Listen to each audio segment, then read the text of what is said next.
Two Threads by Carlos Osuida. Sharon Carlson says to Carlos, "What happened with the other two Karens?" I admit I'm greedy for laughs these days. Carlos responds, "You ask about my encounters with three Karens in San Francisco many years ago. Here's the story of the first Karen." And this is the thread within a thread. I have to hand it to you, Press Secretary Kayleigh McEnany. The way you let the press expose itself is truly masterful. The voices alone are so repulsive that you could yodel your answers and you'd still come across as more sane than they do. It's a room full of shrews and fishwives. They press everybody's button. Karen land. Jim Acosta is the greatest Karen in the history of Karens.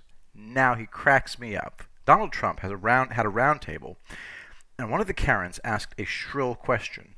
So Trump let Secretary Azar handle it. Then Trump performed his magic. "Look at her. She's not even listening," he said. "She asks a question, and then she doesn't even listen to the answer. None of you ever listen." And all the Karens sit there, staring blankly.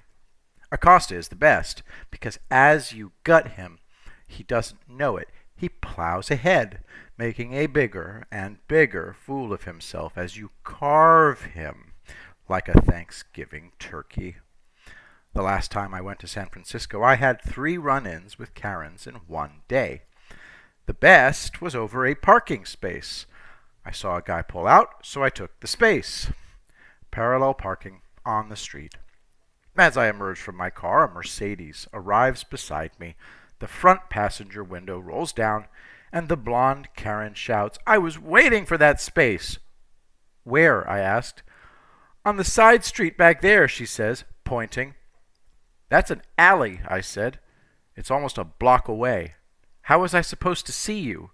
"It doesn't matter if you could see me. I was waiting, so you need to let me have that space." "Okay, I'll let you have it." I walked away. She rolled up beside me. "Where are you going?" she shrieked. "You said you'd let me have my space." "I am," I said. "I didn't say when I'd let you have it. I'll be back in an hour. You can have it then." She roared away, burning rubber. I had a big smile all day. Jim Acosta makes me smile too. His house is burning down, and he's using a thimble to throw water on the fire. You do a great job. It's such a pleasure to watch you in action. Later, I was at a red light.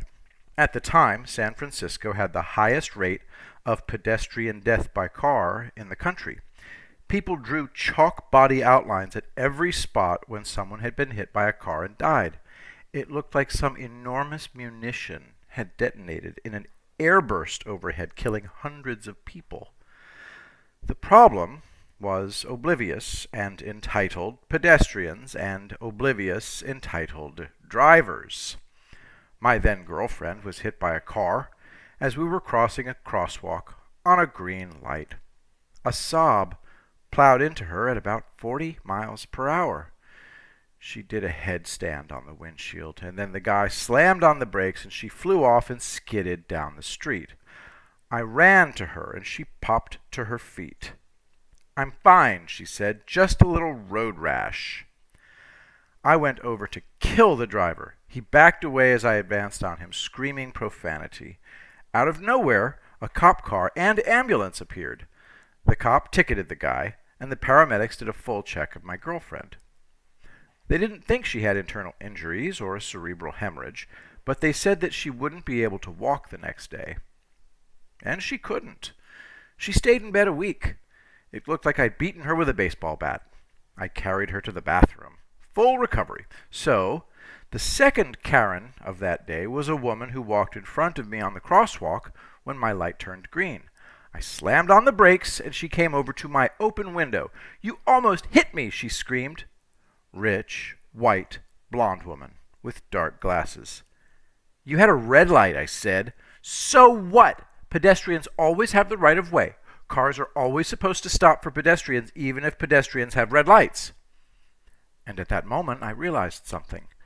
At least half of the dead pedestrians in San Francisco deserved to die.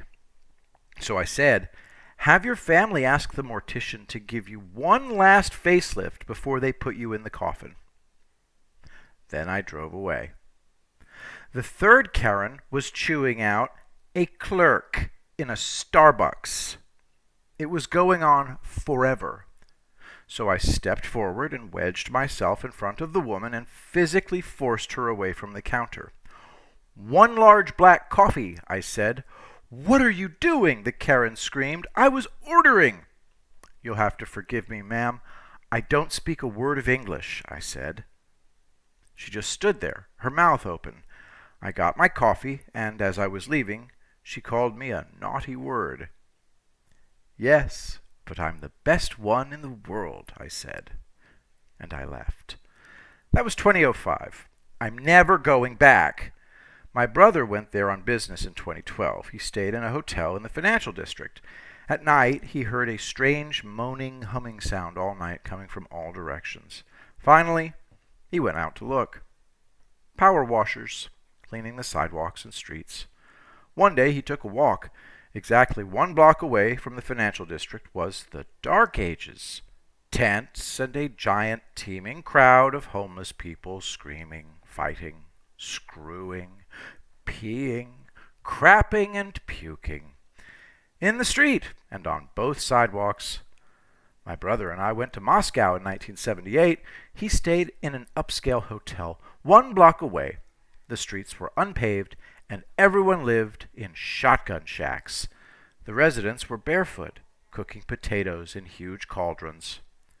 What do Moscow in 1978 and San Francisco in 2012 have in common? Take a wild guess.